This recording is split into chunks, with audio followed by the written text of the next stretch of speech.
budaya salam kebajikan. Selamat pagi Tribuners dan seluruh peserta yang telah bergabung dalam webinar hari ini. Senang sekali pada hari ini, Selasa 26 April 2022, saya Bella Evangelista dapat menemani Anda dalam acara webinar spesial Hari Kartini 2022 bersama tribunkaltara.com.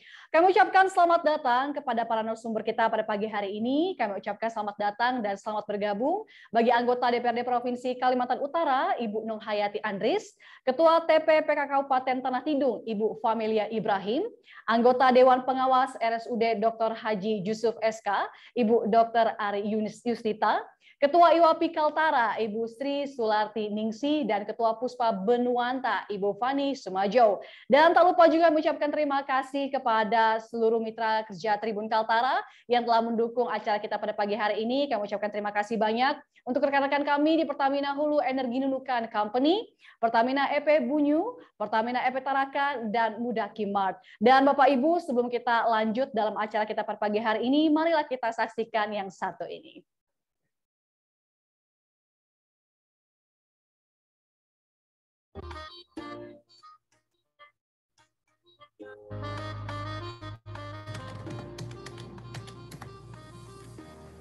Bulan yang selalu dinanti telah tiba. Sudah kita sepakati bersama. Waktu yang tepat untuk tingkatkan sinergi dan melangkah bersama. Shadaqallahul Adzim. Dengan energi istiqomah. Tingkatkan produktivitas di bulan penuh berkah. Kita sucikan hati dan satukan langkah.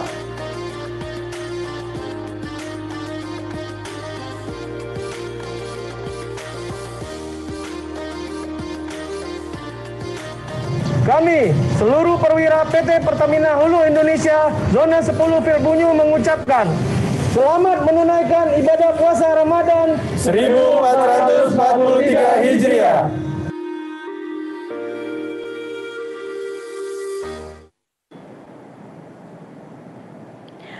Para hadirin, tanggal 21 April selalu diperingati sebagai Hari Kartini oleh bangsa Indonesia, di mana dalam momen ini kita kembali mengenang perjuangan era Kartini untuk menjadi energi guna mewujudkan cita-cita perempuan Indonesia.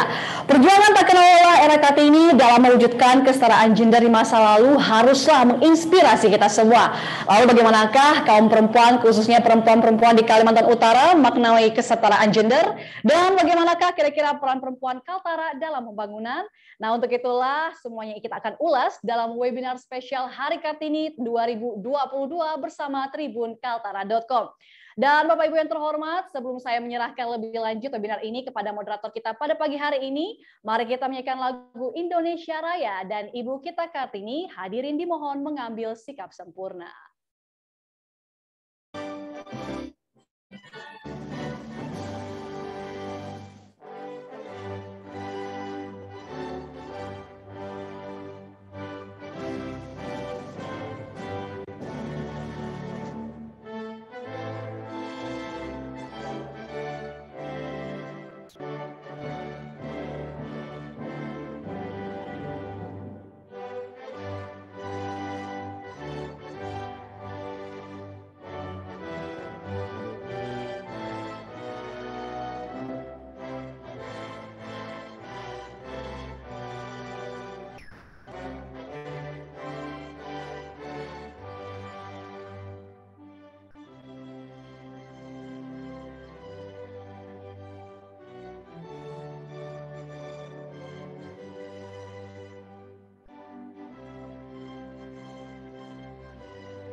Ya, kasih ayah.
bagi Indonesia,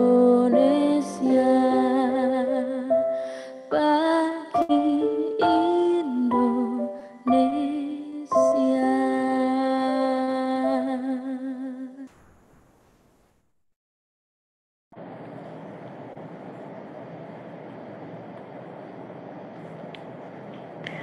Para hadirin, kita akan memulai diskusi kita pada pagi hari ini. Untuk itu saya akan mengundang dengan hormat moderator kita, manajer Tribun Kaltara.com, Bapak Sumarsono.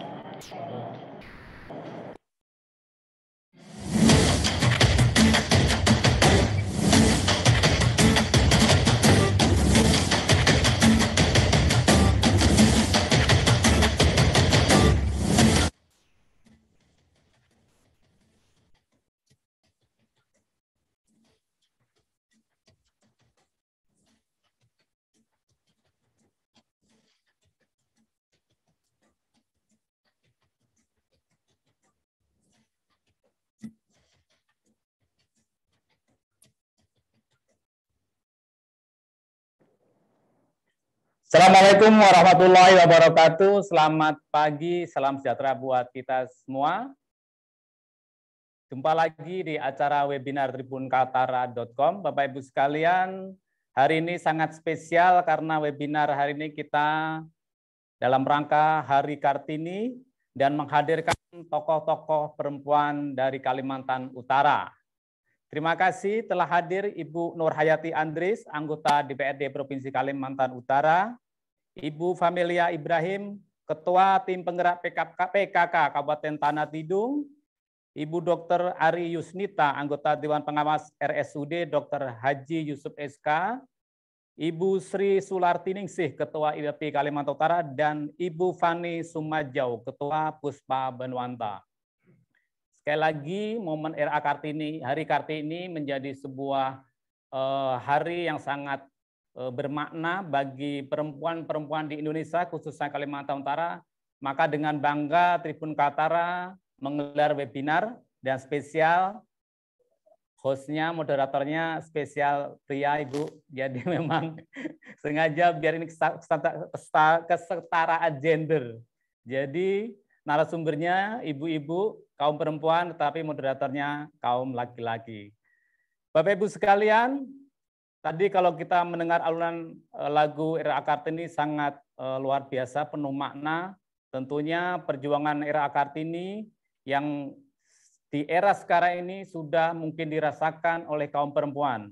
Banyak kaum perempuan yang menduduki jabatan-jabatan yang dulu dijabat oleh kaum pria atau kaum laki-laki. Nah, tidak memperpanjang waktu, narasumber pertama saya ingin mendengar tanggapan, cerita, aspirasi dari Ibu Nurhayati Andris selaku politisi perempuan yang juga dulu pernah menjabat sebagai Ketua DPRD Provinsi Kalimantan Utara, orang nomor 1 di DPRD Kaltara. Tentu banyak hal-hal yang bisa disampaikan kepada tribuner, kepada peserta di virtual ini. Bagaimana pengalaman, bagaimana merasakan hasil perjuangan RA Kartini di era sekarang ini. Ibu Nurhayati Andris bisa bergabung? Halo, selamat pagi Ibu. Ya, sebentar. Aku kan lagi pakai Dubani, aku mau pindah ke komputer. Jadi, saya live dulu yang satu. Oke. Oke, selamat pagi Ibu Andris. Ya, selamat pagi semuanya. Salam sejahtera. Langsung saja Ibu Andris mungkin bisa tadi menceritakan ataupun sharing bagaimana kita memaknai Hari Kartini di era sekarang ini. Silakan Ibu. Ya, selamat pagi, selamat berjumpa bagi perempuan-perempuan hebat Kalimantan Utara. Utamanya terima kasih Tribun sudah mempertemukan perempuan-perempuan Kalimantan Utara hebat, top. Semoga jaya selalu Tribun. Dan selamat menjalankan ibadah puasa. Saya sangat bangga dan sangat berterima kasih kepada Ibu Raden Ajeng Kartini yang telah mewarisi perjuangan pada perempuan-perempuan Indonesia khususnya bagi saya sebagai masyarakat dan perempuan Kalimantan Utara.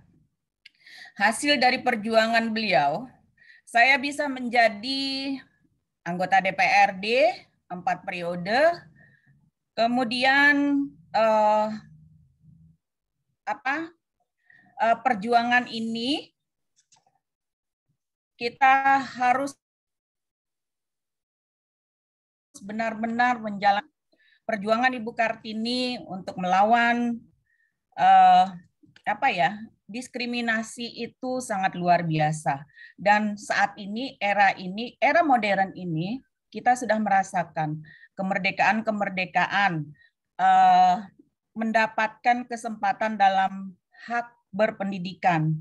Perjuangan Kartini melawan diskriminasi, mendorong perempuan modern saat ini untuk berani melawan stereotip perempuan yang dulunya awal-awal itu disangka hanya sebagai istri, sebagai ibu rumah tangga, dan tidak boleh keluar rumah.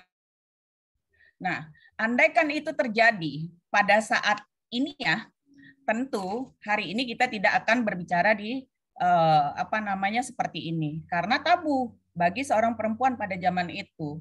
Kemudian perempuan juga mungkin tidak ada yang menjadi dokter, Ibu Ari, kemudian psikolog, Ibu Feni, kemudian Ibu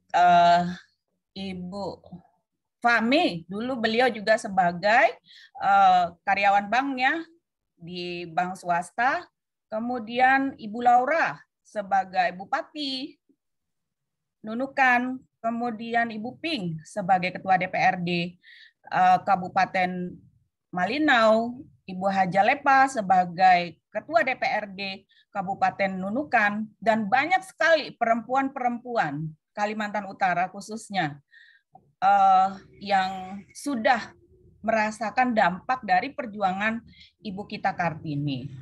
Dan saya juga sangat-sangat merasakan bahwa hasil perjuangan beliau inilah yang harus kita warisi, dan untuk bisa membawa perempuan terus berkarya dan terus melibatkan diri di dalam kebijakan-kebijakan pemerintah Provinsi Kalimantan Utara, khususnya kebijakan-kebijakan ke arah perempuan dan anak. Mungkin sedikit itu dulu, Mas, yang saya rasakan. Saya sangat setuju dan sangat-sangat merasakan dampak dari hasil perjuangan Ibu kita Kartini. Makanya saya tidak henti-hentinya mengucap syukur dan terus bisa menghargai dan memaknai Hari Kartini itu dengan kita memaknai Hari Kartini ini, kita berbagi informasi, berbagi pengalaman, dan memberikan penguatan-penguatan kepada perempuan-perempuan yang berkarya, baik itu di sosial, politik, di karir pemerintah, dan lain-lain. Terima kasih. Demikian dulu yang dapat saya sampaikan. Nanti berlanjut lagi. Terima kasih, Mas. Oke, terima kasih Bu Nurhayati Andris. Singkat, tapi nanti banyak diskusi yang akan kita berikan kesempatan kepada peserta webinar. Lanjut ke narasumber kedua, ada Ibu Familia Ibrahim. Beliau adalah Ketua Tim Penggerak PKK Kabupaten Tanah Tidung, yang juga sekaligus istri dari Bupati Kabupaten Tanah Tidung. Selamat pagi, Bu Familia. Assalamualaikum. Selamat pagi, Pak Sumarsono. Waalaikumsalam warahmatullahi wabarakatuh. Mohon maaf, Pak. Suara saya terdengar jelas, Pak? Sangat jelas sekali, Bu. Oke. Sudah bergabung. Nah, ya. Ibu mungkin bisa juga disampaikan di Hari Kartini ini selaku Ketua Tim Penggerak PKK Kabupaten Tanah Tidung, yang juga tentu sebagai tokoh perempuan di Kabupaten Tanah Tidung. Bagaimana Ibu? Tentunya PKK juga menjadi salah satu organisasi menggerakkan perempuan-perempuan di Tanah Tidung di dalam melihat ataupun memaknai Hari Kartini di era sekarang ini. Baik, Pak Sumarsono. Terima kasih atas kesempatannya. Izin Pak, saya mungkin nanti ada slide yang ingin saya tampilkan sedikit mengenai program PKK yang ada di Kabupaten Tanah Tidung. Sebelumnya, Bismillahirrahmanirrahim. Assalamualaikum warahmatullahi wabarakatuh. Salam sejahtera bagi kita semua. Om Swastiastu, Namo Buddhaya, salam kebajikan. Yang saya hormati, tadi ada yang saya banggakan, saya hormati Ibu Nur Hayati Andris. Izin Bu, sebelumnya saya sudah sering ketemu beliau. Waktu saya mohon, salah tadi Bu, saya bukan dari bank swasta, tapi dari BUMN, dari Bank BTN. Dulu beliau sering ketemu sama Ibu. Yang saya hormati juga ada anggota Dewan Pengawas RSUD Haji Jusuf SK, Ibu Dr. Ari Yusnita. Yang saya hormati Ketua IWAPI Kalimantan Utara Ibu Sri Sulartiningsih, Ketua Puspa Kalimantan Utara Ibu Fani Sumajau, serta yang paling ganteng nih di antara kita Pak Sumarsono. Baik, dan Bapak Ibu yang berkenan hadir pada kegiatan hari ini. Slide-nya boleh ditampilkan? Baik. Oke. Saya berterima kasih sebelumnya kepada Tribun Kaltara telah mengundang saya di tengah-tengah wanita hebat sekaltara. Sebetulnya saya bukan siapa-siapa, saya hanya anak bawang mungkin ya, tapi alhamdulillah saya diberi kepercayaan sama Tribun Kaltara untuk dapat memberikan sedikit yang saya lakukan buat Kabupaten Tanah Tidung. Baik, salah satu upaya pemerintah mewujudkan kesetaraan gender dengan memberikan kepercayaan dan kesempatan kepada perempuan untuk berkontribusi dalam pembangunan melalui gerakan pemberdayaan kesejahteraan, yaitu PKK. Nah, boleh slide-nya di... Oke. Ya. Salah satu upaya pemerintah mewujudkan kesetaraan gender dengan memberikan kesempatan. Kebetulan Pak Bupati memberikan kesempatan kepada kami untuk bagaimana menggerakkan teman-teman atau kebanyakan kan yang di organisasi PKK ini adalah ibu-ibu. Jadi antaranya 90% anggota PKK yang ada di Kabupaten Tanah Tidung ini adalah ibu-ibu. Upaya yang mendukung pembangunan di Kabupaten Tanah Tidung yaitu satu, kami sudah melakukan koordinasi dengan pemerintah daerah untuk mensinkronisasikan program, yaitu salah satunya dalam bidang pendidikan, kesehatan, ekonomi. Kedua, melakukan kolaborasi kegiatan pemerintah daerah dengan kegiatan PKK sendiri. Boleh slide selanjutnya ya.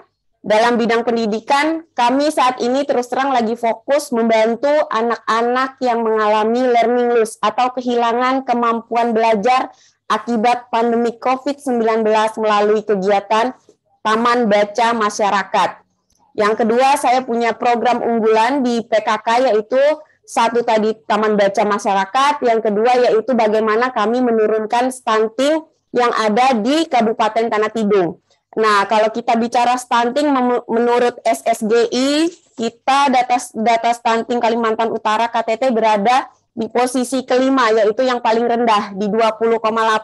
Nah, ini adalah bagaimana kami sebagai ibu-ibu PKK yang berkolaborasi dengan pemerintah daerah, khususnya Dinas Kesehatan, untuk dapat insya Allah di 2024 kita mau menurunkan stunting minimalnya setengahnya dari 22. Jadi kami mohon doanya supaya bisa melaksanakan tugas kami secara baik.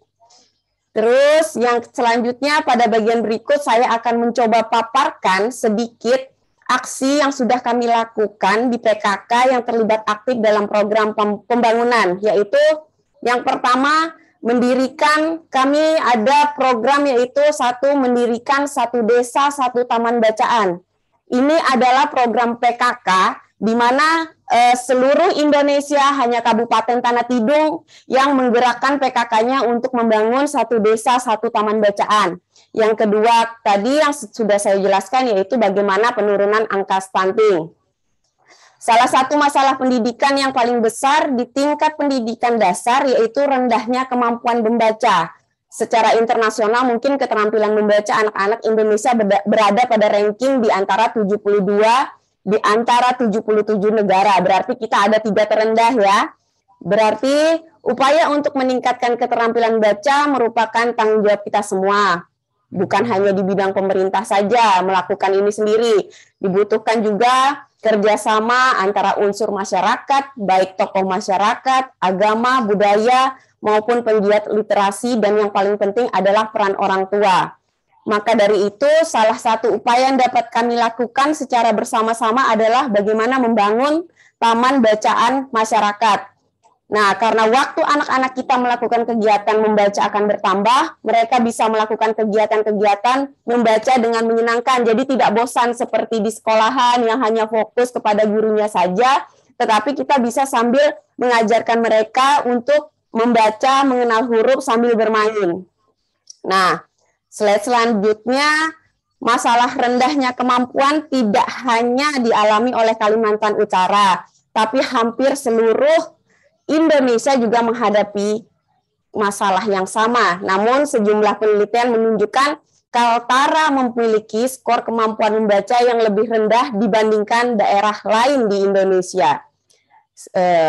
Hasil asesmen kompetensi atau aksi oleh Kemendikbud di tahun 2016 ditemukan 46,83% pelajar kelas 6 SD di Indonesia belum terampil membaca. Anak-anak ini seharusnya sudah terampil membaca di kelas 3 SD, tapi kenyataannya ada lebih 40% masih belum bisa terampil membaca. Sedangkan ini mohon maaf, kemarin kita juga sudah melakukan risetnya, 60,67% siswa kelas 4 SD di Kalimantan Utara kurang mampu membaca. Hal ini yang memuat keterampilan membaca siswa SD kelas 4 berada 2 poin di bawah rata-rata nasional. Nah, berdasarkan itu di Tanah Tidung berdiri sendiri berdasarkan survei, kita juga dari Dinas Pendidikan kemarin bekerja sama dengan Inovasi di bulan Maret 2020 bukan hanya ini ya, agak besar 45% siswa kelas 6 SD yang mampu memahami isi bacaan sederhana dengan benar. Berarti banyak PR kita yang harus kita lakukan. Mereka bisa membaca tapi tidak memahami apa yang ada di isi dari konten bacaan tersebut. Nah, makanya daripada itu, inilah alasan utama kami memprioritaskan berdirinya Taman Bacaan Masyarakat sebagai program pendidikan di PKK Kabupaten Tanah Tidung. Kenapa? Karena TBM sendiri memiliki definisi sebagai tempat atau wadah yang didirikan dan dikelola baik oleh masyarakat maupun pemerintah untuk memberikan akses layanan bahan bacaan bagi masyarakat, sehingga sebagai sarana pembelajaran seumur hidup dalam rangka peningkatan kualitas hidup masyarakat yang ada di sekitar TBM tersebut. Slide selanjutnya, alasan kami mendorong program TBM ini adalah karena munculnya masalah besar sektor pendidikan kita karena pandemi COVID-19, yaitu terjadinya penurunan kemampuan belajar atau learning loss. Hal ini terjadi karena pembelajaran jarak jauh yang tidak berlangsung secara efektif. Banyak anak-anak yang tidak bisa mengikuti pembelajaran atau tidak bisa menangkap materi belajarnya dengan baik. Belum lagi, kami juga menemukan banyak sekali anak-anak di Tanah Tidung yang belum lancar membaca. Selain itu, program TBM juga untuk meningkatkan niat atau minat baca yang ada di masyarakat Kabupaten Tanah Tidung. Oke. Nah, yang ini yaitu program Satu Desa Satu TBM itu penting bagi kami. Karena wadah yang mampu menyediakan bahan belajar yang dibutuhkan masyarakat, serta sekaligus sebagai tempat penyelenggaraan, pembinaan, kemampuan membaca belajar, serta untuk mendapatkan berbagai informasi yang ada, hingga terwujudnya Tanah Tidung yang bermartabat, sejahtera, indah, dan humanis. Baik, yang slide ke-10, sebentar. Kalau ditanya, banyak yang tanya kemarin, Ibu gimana cara membangun TBM? Sebenarnya kami membangun taman bacaan masyarakat, ini tidak perlu ada tempat, yang kami terapkan, yaitu bagaimana adanya niat dan kemampuan yang kuat. Kita juga sudah merekrut pegiat relawan TBM. Yang ketiga, ada sarana dan prasarana TBM yang ada, sedangkan bukunya juga harus sesuai dengan level kemampuan anak. Nah, kemarin juga kita sudah melakukan koordinasi kepada setiap desa untuk wajib mendirikan TBM. Nah, ini yang terakhir adalah berapa TBM yang sudah terbangun atau terbentuk di Kabupaten Tanah Tidung. Kita ada 32 desa, alhamdulillah sudah 24 desa yang mendirikan TBM di Kabupaten Tanah Tidung dan itu berjalan secara aktif. Nah, dalam mengimplementasikan program PTBM ini, PKK Tanah Tidung juga bermitra dengan program inovasi untuk anak-anak sekolah. Nah, program ini merupakan kerjasama antara pemerintah Australia dan Indonesia. Kami diberikan narasumber kemarin yang berpengalaman di internasional dalam bidang literasi dan pengelolaan TBM. Program TBM ini juga menarik kemarin dari Kemendikbud dan Universitas Gadjah Mada. Ini langsung kemarin saya dan Mbak Bupati langsung melakukan audiensi langsung yang didatangi dari doktor dari Universitas Gadjah Mada, bagaimana sih cara menjalankan TBM, sehingga beliau sangat mengapresiasi kinerja atau kesetaraan gender yang diberikan Pak Bupati, memberikan kepercayaan kepada tim penggerak PKK sebagai ibu-ibu yang bisa menggerakkan TBM yang ada di seluruh Kabupaten Tanah Tidung dan memberikan kontribusi yang terbaik untuk melakukan visi dan misi dari Pak Bupati itu sendiri. Nah, yang terakhir kami ada angka stunting. Nah, bagaimana kami melakukan penurunan angka stunting? Mana dia ya? Nah, ini dia. Nah, TPPKK Kabupaten Tanah Tidung berkomitmen untuk membantu pemerintah dalam penurunan angka stunting, yaitu dengan cara kemarin kita sudah sosialisasi langsung dengan Pokja 4, yaitu tentang bidang kesehatan, melakukan bagaimana solusi-solusi yang ada bisa dilakukan di Kabupaten Tanah Tidung dengan pemberian makanan tambahan. Kami mensosialisasikan makanan tambahan, pembuatan makanan tambahan buat anak-anak yang terkena stunting itu sendiri. Baik, mungkin itu saja yang ingin saya sampaikan. Nanti selanjutnya ada kata-kata sedikit yang ingin saya berikan buat wanita-wanita hebat Kartini Indonesia yang ada di sini, yaitu kalau kita mau meningkatkan sumber daya manusia termasuk kualitas perempuan di masa depan, maka kita harus memperbaiki kemampuan membaca anak-anak sejak dini. Baik, terima kasih Pak Sumarsono. Mudah-mudahan ini bermanfaat buat teman-teman semua, dan saya sekaligus Ketua Tim Penggerak PKK Kabupaten Tanah Tidung selalu ingin memberikan semangat untuk teman-teman PKK saya untuk semangat membangun TBM-nya di masing-masing kecamatan dan desa. Terima kasih. Wassalamualaikum warahmatullahi wabarakatuh. Ibu Familia, luar biasa, banyak program kegiatan yang telah dilakukan oleh PKK Tanah Tidung. Tentu ini salah satu kontribusi kaum perempuan terhadap pembangunan di Tanah Tidung. Baiklah, lanjut ke narasumber selanjutnya. Nanti kalau beberapa peserta Zoom meeting ini ingin menanyakan kepada narasumber, bisa nanti langsung saja ke live chat di Zoom, atau bisa juga acara ini juga live di YouTube Tribun Kaltara Official. Jadi kalau para peserta yang mungkin karena keterbatasan kuota Zoom ini bisa nonton langsung di YouTube Tribun Kaltara Official. Bapak Ibu sekalian, peserta webinar hari Kartini, pembicara narasumber ketiga kita adalah Ibu Dr. Ari Yusnita. Kalau tadi kita bicara soal kesetaraan gender dari sisi politisi, kemudian dari Ibu PKK, dan sekarang dari sisi kesehatan. Ibu Arista adalah anggota Dewan Pengawas RSUD Dr. Haji Yusuf SK Tarakan. Selamat pagi, Assalamualaikum Bu.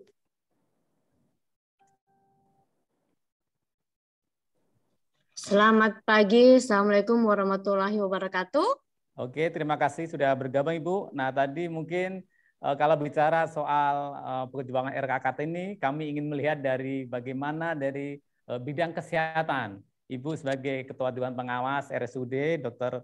Yusuf SK, kalau kita lihat kemarin di masa pandemi begitu banyak, begitu luar biasanya perjuangan kaum perempuan yang bekerja di tim medis, berjuang melawan COVID-19, dan tentu juga banyak tenaga kesehatan kita di pelosok, di perbatasan, yang bekerja sebagai bidan desa, bidan itu telah membantu bagaimana menjaga, mewujudkan kesehatan masyarakat. Silakan Ibu Dr. Ari Yusnita mungkin bisa sharing, bisa menceritakan pengalaman, peran kaum perempuan, terutama dari sisi kesehatan. Ya, terima kasih. Pertama-tama saya mengucapkan terima kasih sudah diundang di acara yang luar biasa bersama dengan perempuan-perempuan hebat yang ada di Kaltara. Dan saya ingin mengucapkan selamat Hari Kartini, selamat berjuang untuk semua perempuan yang ada di Kaltara, perempuan-perempuan yang hebat.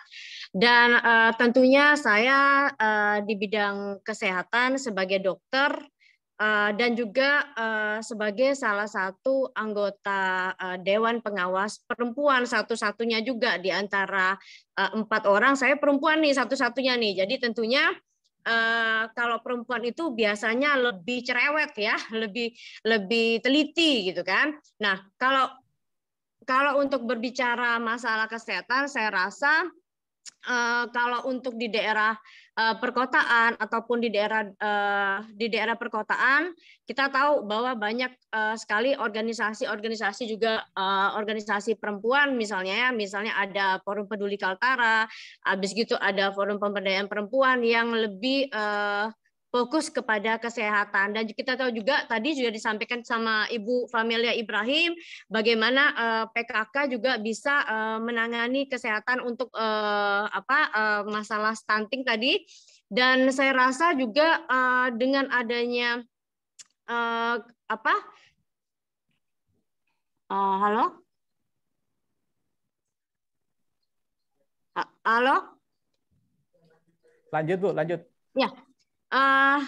Dengan adanya misalnya seperti perawat, bidan, kemudian dokter, otomatis sudah banyak perempuan yang terjun di bidang kesehatan, dan itu kita sangat apresiasi ya, setara dengan para laki-laki tentunya. Dan saya berharap juga bukan hanya di bidang kesehatan, tapi di bidang-bidang lain perempuan bisa lebih maju. Mungkin itu dari saya.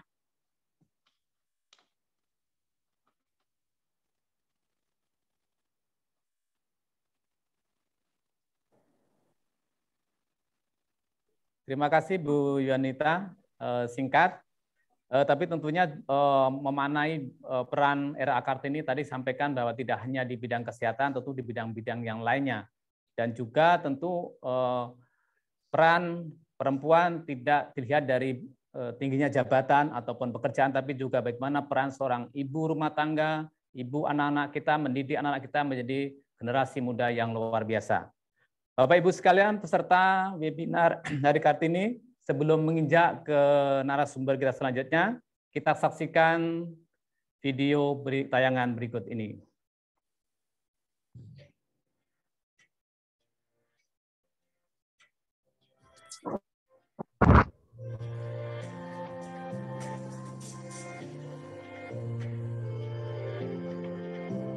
Kami Mukodimbat menyediakan home decor dengan style CBC, rustic, Scandinavian, dan ya yang tradisional juga ada seperti gerabah, terus rotan, terus yang dari bahan-bahan bambu itu juga ada.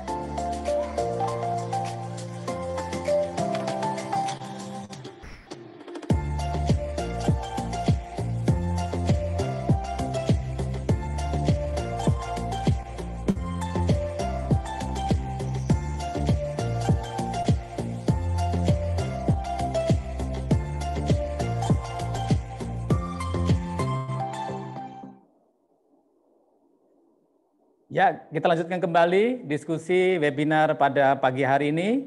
Narasumber selanjutnya adalah yang tidak kalah hebatnya juga. Beliau adalah Ibu Sri Sulartiningsih, Ketua Ikatan Wanita Pengusaha Indonesia IWAPI Kalimantan Utara. Selamat pagi, Assalamualaikum Ibu Sri. Selamat pagi, Assalamualaikum warahmatullahi wabarakatuh. Waalaikumsalam warahmatullahi wabarakatuh. Om Swastiastu, salam kebajikan bagi kita semua. Terima kasih Mas Sumarsono sudah mengundang saya sebagai salah satu narsum pada acara webinar ini ya, dalam rangka Hari Kartini. Salam hormat juga kepada Ibu Nur Hayati, Ibu Familia Ibrahim, Ari, dan Ibu Fani, salam kenal semua. Baiklah, kita akan mengusung tema gender gap ya, bahwa kita tahu semua. Maksudnya lincah. Apakah bisa disimak? Halo?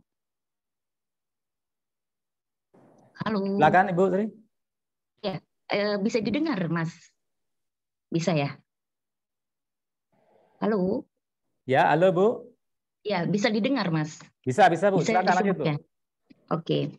Kita tahu bahwa kesetaraan gender adalah suatu keadaan di mana keadaan yang setara antara laki-laki dan perempuan. Ketimpangan yang terjadi di gender gap ini biasanya di bidang pendidikan, politik, dunia ekonomi, dunia sosial pastinya. Dan saya sendiri adalah sebagai pengusaha yang berada di Kaltara, sehingga tugas saya salah satunya adalah untuk bisa membantu untuk mengangkat kesetaraan gender antara pengusaha laki-laki dengan pengusaha perempuan. Yang tentunya bahwa kita lihat di Indonesia umumnya bahwa kesetaraan gender ini masih sangat rendah, karena saya melihat dari Badan Program Pembangunan UNDP tanggal 8 Oktober 2020 bahwa Indonesia itu ada di peringkat 103 dari 162 negara yang terendah ya. Jadi bisa dibilang bahwa Indonesia itu ada di urutan terendah ketiga se-ASEAN, dan tentunya ini adalah Kaltara salah satu wilayah yang ada di Indonesia. Untuk itu saya sebagai ketua DPD IWAPI Kalimantan Utara sangat ingin membantu untuk bisa mengangkat perekonomian yang ada di Kaltara. Salah satunya adalah bahwa tugas dari saya dapat membantu memberikan pelatihan-pelatihan kepada pengusaha wanita yang ada di Kaltara ini agar bisa lebih punya kapasitas yang memang betul-betul dapat diakui. Salah satunya bahwa kita akan nanti mengadakan pelatihan, terus meningkatkan kapasitas dari anggota organisasi dan usaha tentunya melalui pelatihan pada UMKM agar usaha-usaha yang belum bisa mendapatkan suatu izin dan ketentuan atau regulasi yang sesuai dengan pemerintah, ketetapan pemerintah itu. Jadi ya memang sangat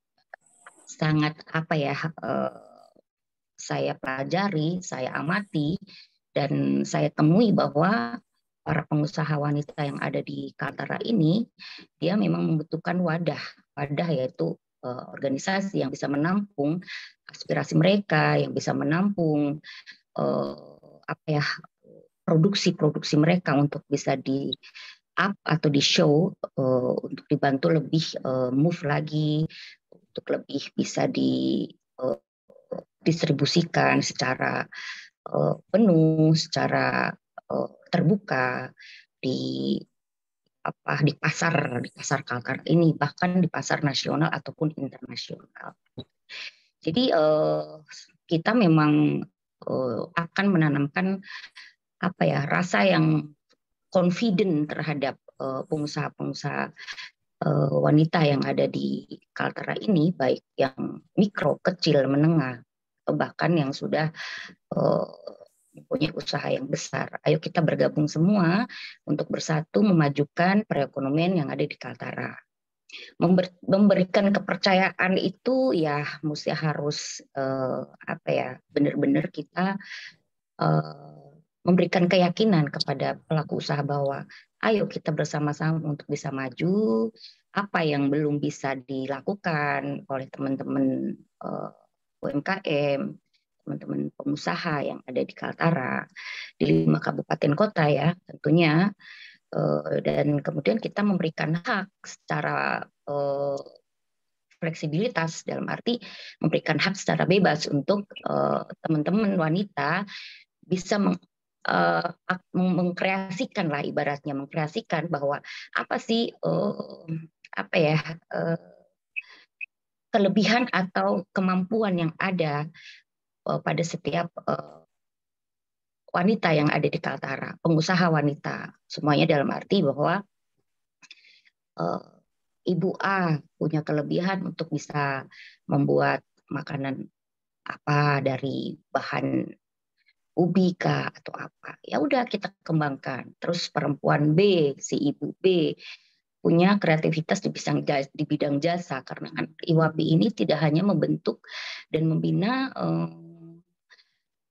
usaha di bidang produk aja, tapi di bidang jasa, termasuk bahwa jasa dari notaris, pengacara, dokter, itu kita akan. Nah, terus entertain juga itu kan tidak merupakan suatu produk yang bisa diproduksi, tapi adalah jasa, kemampuan dari seorang pengusaha wanita yang bisa dikembangkan, yang bisa diaplikasikan melalui skill atau kemampuan dari masing-masing personal pengusaha wanita itu.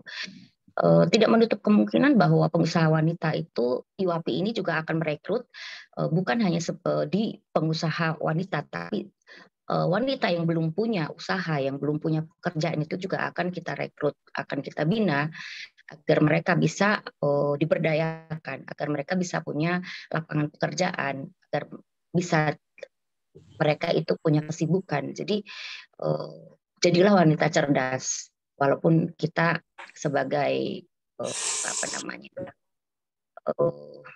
istri, sebagai ibu rumah tangga, tetap kita harus bisa berkarya, ataupun berkarya dari rumah itu salah satunya itu. Kemudian yang selanjutnya bahwa IWAPI itu akan memberikan lingkungan yang aman, dalam arti kita akan mengayomi wanita-wanita pengusaha yang ada di Indonesia, yang ada di Kaltara.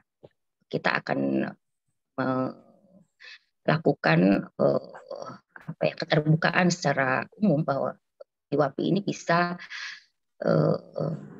menggabungkan beberapa elemen wanita yang ada di Kaltara. Jadi jangan berpikiran bahwa IWAPI ini adalah wadah atau organisasi yang hanya dikhususkan untuk pengusaha besar. Tidak. Wanita yang belum punya usaha, mari kita bergabung. Wanita yang punya usaha kecil, mari kita bergabung. Jadi kita akan belajar bersama dalam suatu pembinaan agar kita bisa membantu perekonomian keluarga, ya tentunya.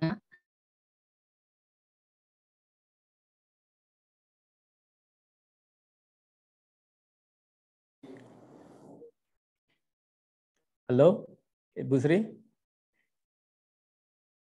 Sepertinya ada gangguan jaringan. Halo? Ya, mungkin sebelum kita lanjutkan ke Ibu Sri, kita langsung saja ke Ibu Fani Sumayo, karena sepertinya ada kendala jaringan di tempat Ibu Sri Juliansih. Ibu Fani bisa bergabung? Ya, siap Pak Sumarsono. Ya.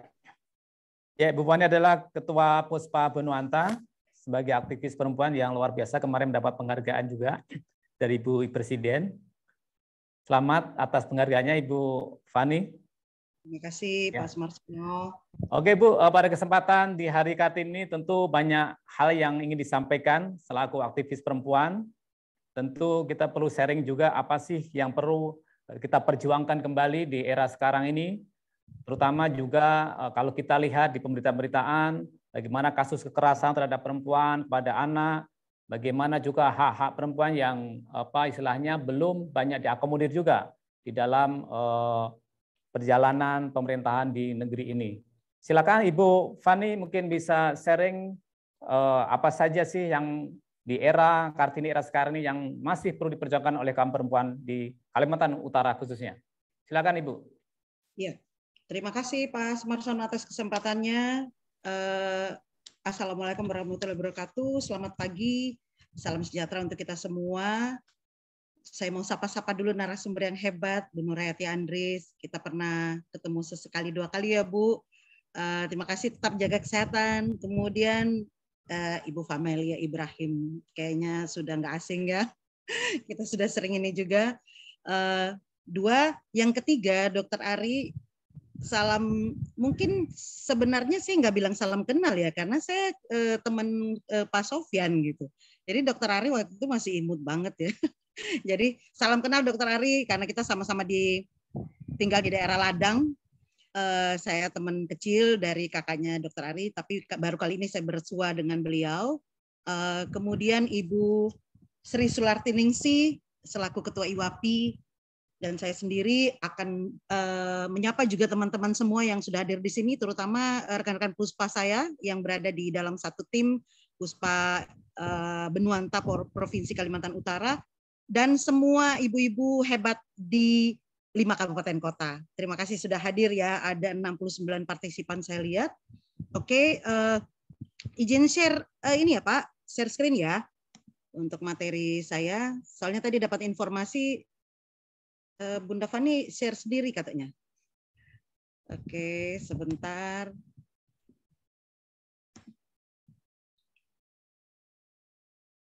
Apa nggak bisa Pak? Apa di sana ininya? Belum, Bu. Ya, di sini. Oke, sebentar. Oke, silakan Bu. Belum bisa? Ya. Oke, sebentar. Apakah sudah terlihat? Oke. Sudah bisa Bu sepertinya. Ya, oke. Ya, saya lanjut saja. Mungkin untuk di awal opening saya ingin memperkenalkan siapa Puspa, apa itu Puspa. Sudah nampak ya, Pak? Sudah, Bu. Ibu-ibu. Ya, kiprah Puspa di pembangunan khususnya di Kaltara, kita mau lihat dulu cikal bakalnya. Jadi kata orang kan tak kenal maka tak sayang. Jadi saya ingin sharing sedikit untuk apa sih yang menjadi pergumulan kita, khususnya Puspa di wilayah Kaltara sendiri. Jadi sejarah terbentuknya Puspa itu singkatan dari Partisipasi Publik untuk Kesejahteraan Perempuan dan Anak. Puspa merupakan maskot atau bentukan dari Kementerian Pemberdayaan Perempuan dan Perlindungan Anak RI Republik Indonesia. Kenapa sih Pak Sumarsono nggak masuk dalam perlindungan? Maaf ya Pak, karena laki-laki itu dianggap sebagai memiliki kekuatan atau manpower, sehingga dia tugasnya adalah untuk melindungi atau menjaga, memastikan bahwa anak dan istri itu sejahtera, atau anak perempuan dan anak itu tetap sejahtera. Jadi tugas laki-laki di sini memang justru dia akan menjadi penopang gitu ya Pak, supaya perempuan dan anak, kalau perempuan berdaya justru otomatis anak akan terlindungi. Kalau prianya saja tidak berusaha untuk melindungi, maka yang terjadi di dalam sebuah rumah tangga atau dalam sistem interaksi dalam keluarga itu pasti carut marut ya. Makanya ada KPPA, karena mereka tahu bahwa kaum perempuan dan anak itu adalah kaum yang lemah. Itu dulu. Nah, kita akan bicara yang sekarang. Terbukti dengan adanya narasumber-narasumber lain yang hebat, saya lihat, dan luar biasa juga ibu-ibu yang mau bergabung dan belajar bersama dengan kita di sini tuh saya lihat bahwa mereka sudah tahu bahwa kesetaraan gender tuh ada di tengah-tengah kita. Oke, saya akan buka kasus nyata. Jadi Puspa itu merupakan anak dari KPPPA, dia maskotnya. Kenapa sih terbentuknya Puspa? Karena KPPPA itu merasa bahwa tidak mungkin mereka bisa menjangkau sampai di lini terbawah. di lapisan bawah atau grassroots itu mereka tidak punya link ke sana, atau mereka tidak mungkin menyebarkan tim mereka satu persatu masuk ke segala pelosok. Yang bisa tahu atau yang bisa paham dengan kondisi di daerah masing-masing adalah kita yang ada di daerah. Nah, saya nggak bicara di Indonesia deh, khususnya untuk kasus Kaltara. Bapak Ibu mungkin saya sebutnya Bapak aja satu ya dengan ibu-ibu. Mungkin kita setuju beberapa waktu yang lalu sebelum pandemi, jauh sebelum pandemi, Kaltara itu naik ratingnya dan menjadi viral di media massa di seluruh Indonesia itu karena kasus Bayi Freezer 1. Setelah Bayi Freezer mulai viral, kemudian mulai agak longgar, tidak lagi menjadi pembicaraan, naik kasus kasus perang suku dulu. Perang suku. Kita ingat ya Bapak Ibu ya, itu letaknya persis di poros yang dulu namanya pertigaan Simpang 3, sekarang jadi perempatan Simpang 4. Nah, kebetulan saya waktu itu dinasnya di Rumah Sakit Pertamedika yang sekarang jadi RSP, Rumah Sakit Pertamina. Jadi kami di situ tuh benar-benar kondisi mencekam. Yang bisa saya lakukan adalah waktu itu memberikan tempat kepada ibu dan anak, ada ibu hamil, ada ibu sui, ada nenek-nenek renta, ada ibu dengan 3 anak yang masih balita, yang benar-benar menyaksikan pertumpahan darah di depan mata mereka. Gitu. Jadi saya hanya memberikan satu ruangan kepada mereka untuk bisa kita berikan penguatan atau pendampingan. Karena itu yang mereka butuhkan pertama. Itu kasus Tarakan. Bulungan seperti apa? Itu kasus remaja bunuh pacar. Kalau masih ingat dengan kasus Nova. Dia sampai 3-4 bulan ditahan di kantor polisi, di ruang PPA, unit PPA Polres Tanjung Selok. Ya, karena dianggap sebagai pembunuh pacarnya. Tapi saya berkeyakinan waktu itu tidak, karena kalau kita melihat runut kronologis kejadian tidak ada unsur dia membunuh gitu ya. Dan akhirnya memang endingnya begitu diselidiki oleh kepolisian ternyata memang bukan dia. Nah ini kan hak belajar itu kan belum pandemi, jauh sebelum pandemi, sehingga hak belajarnya tidak ada. Tidak ada guru yang mau datang ke Polres. Tidak ada juga daring waktu itu. Atau mereka belajar via online, nggak ada. Otomatis 3-4 bulan itu terbuang dengan percuma hanya untuk menjadi beban bahwa dia adalah si tertuduh. Masih di bawah umur. Kemudian kasus Nunukan, kasus sodomi 21 anak. Itu ketika itu waktu itu saya masih memberikan pendampingan di Jota Laut, kemudian ditelepon oleh Ibu Valentina Ginting selaku Asdep, Asisten Deputi Perlindungan Anak, pergi Lovan. Ada kasus sodomi itu di sana. 13 kasus. Hari itu besoknya saya langsung berangkat ke Nunukan, menuju Nunukan. Begitu sampai di sana kita sapu. Saya bekerja dengan PATBM Nunukan waktu itu bersama-sama. Ibu-ibu Nunukan mungkin masih ingat ya. Terus ketika kita sapu di lapangan, ternyata kasusnya 21, bukan 13 kasus tapi 21 kasus. Dan 20 itu anak-anak luar, 1 itu adalah anak korban. Anak pelaku, si anak pelaku. Logikanya kenapa yang diperiksa hanya anak-anak luar? Anak-anak menjadi korban. Kenapa anaknya tidak ini sementara bapaknya memiliki deviasi seksual atau penyimpangan seks? Oke, kita lanjut Malinau. Malinau itu saya masuk di sana, penelitian dan kunjungan saya untuk pendampingan itu hanya 3 hari. Tetapi karena kita waktu itu flight atau penerbangan itu kan pesawat kecil saja, tidak bisa masuk ke tempat itu setiap hari, jadi hanya seminggu sekali. Jadi saya betul-betul 7 hari itu melakukan pendampingan dan melakukan penguatan psikologis serta edukasi pernikahan anak. Saya masuk di desa Long Betao, Long Ampung, masuk lagi Long Nawang, Long Ampung, masuk lagi Long Betao, dan sekitar jam 5 jam 6 itu sudah hilang sinyal. Dan kita memang berada dalam situasi yang gelap gulita. Sampai seperti itu saya menjangkau ke sana untuk memberikan edukasi. Tapi kita tidak bisa serta-merta karena ada kearifan lokal ya, ada kepala suku, ada orang yang memimpin di situ. Jadi kita jangan juga pasang badan dan bergaya seperti pahlawan kesiangan, tidak. Harus melakukan approach, pendekatan perlahan, memberikan edukasi yang pantas, menggunakan bahasa yang sangat low language. Kita nggak bisa bicara dengan high karena kita tahu bahwa kulturnya itu berbeda. Jadi Puspa itu bekerjanya sampai ke sana. Kemudian KTT kemarin kekerasan seksual pada anak, yang baru-baru sekarang ada yang saya tampung di shelter saya, Yayasan Bening Hati. kemudian kami arahkan ke Panti Al Yusron untuk dibina dan dikeluarkan dari tempat sumber kejadian. Itu anak 10 tahun yang sudah mengalami kekerasan seksual dari tahun 2020 dan baru terungkap di 2021. Kemarin kita baru sidang dan hanya tinggal menunggu persidangan. Oke, berangkat dari kasus-kasus seperti itu, maka KPPPA merasa berkepentingan untuk membangun sinergi, gitu ya, menjalin. Kita adakan, ayo kita gandeng yuk wanita-wanita hebat, orang-orang kuat di luar sana yang jauh dari lingkaran Jabodetabek. Kita harus jangkau mereka karena kita harus menjalin sinergi karena mereka yang tahu kondisi yang terjadi sebenarnya, sesungguhnya di masyarakat mereka. Akhirnya diadakanlah Temu Nasional Partisipasi Publik untuk Kesejahteraan Perempuan dan Anak di Jogja, 30 Mei sampai 1 Juni 2016. Itu kita sekitar 500-an. Kemudian diseleksi, diambil orang-orang yang mungkin dianggap untuk kompeten untuk menyuarakan apa yang menjadi harapan Kementerian Pemberdayaan Perempuan Perlindungan Anak. Dan saya termasuk terpilih sebagai salah satu fasilitator di 2016 itu, fasilitator Puspa dari Kaltara. Dan masing-masing akhirnya dari 500 menjadi 34 sesuai banyaknya jumlah provinsi. Jadi masing-masing ada satu.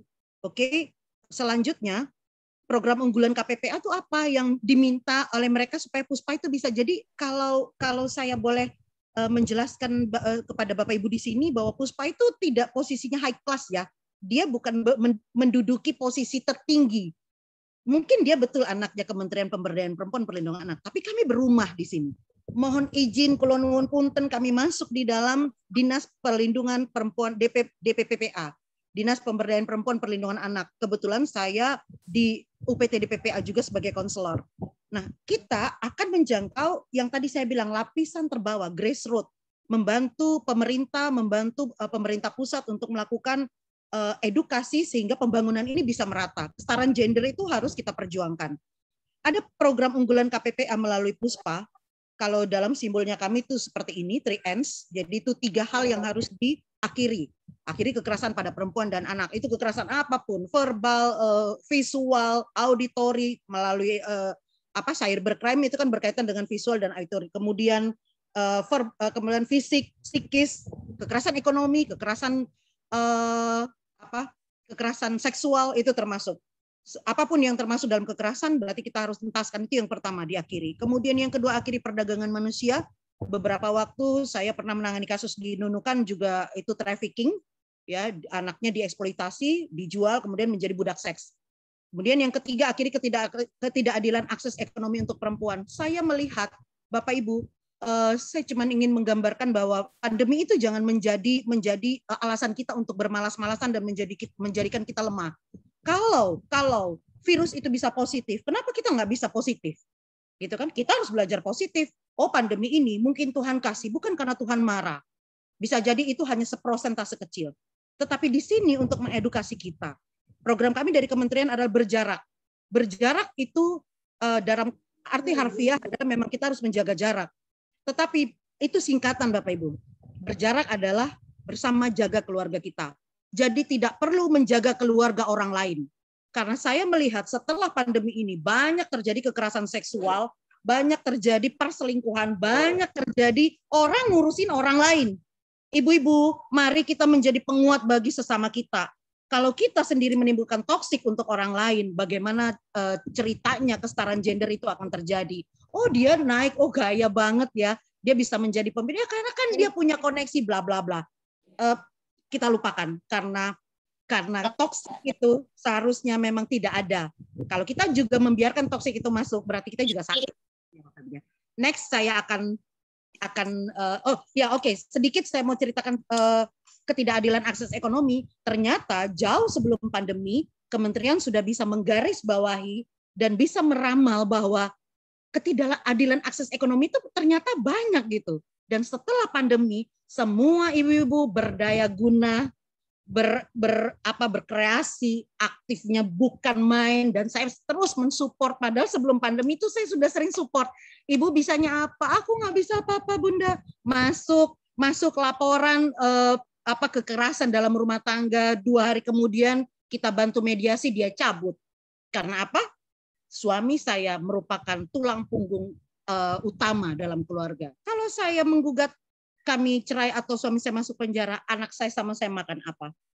Bahkan seorang tukang pijit pun saya tanya, ibu bisa berdaya apa ketika suaminya meninggal di pandemi? Saya nggak bisa apa-apa, Bun. Ibu bisa apa? Mijet, masak, apapun. Saya bisa mijet. Dulu waktu di Jawa saya biasa mijet. Coba ibu pijet saya. Hari itu di P2TP2A, saya minta 5 teman saya dipijet ibu itu. Dan pulang dia bawa uang untuk kehidupan selanjutnya. Karena dia kebetulan punya anak 1 yang masih sekolah. Artinya berarti perempuan ini dalam kondisi terdesak atau mungkin dalam kondisi kita push, dia sebenarnya punya gitu loh, punya kan di balik kehebatan pria kan ada kekuatan atau ada aura perempuan yang bisa membangkitkan gitu loh. Jadi saya rasa tidak ada perempuan yang diciptakan dengan kondisi kelumpuhan semuanya. Pasti ada. Kalau dia nggak pintar ngapa-ngapain seperti saya nggak bisa ngapa-ngapain. Saya mungkin nggak bisa dengan seperti anak-anak binaan dari Ibu Sri ya di UAPI. Saya lihat di sini ada Neng Kokom dan beberapa Oca mungkin Hajrah. Saya nggak bisa seperti itu. Tapi saya bisanya mungkin dengan berbicara. Modal saya di situ. Oke. Jadi kita harus menghargai keperbedaan itu. Oke, next. Nah ternyata kita tuh dengan gilanya, Bapak Ibu, dengan gilanya Ibu tuh Forum Puspa itu terus digeber terus dengan kementerian.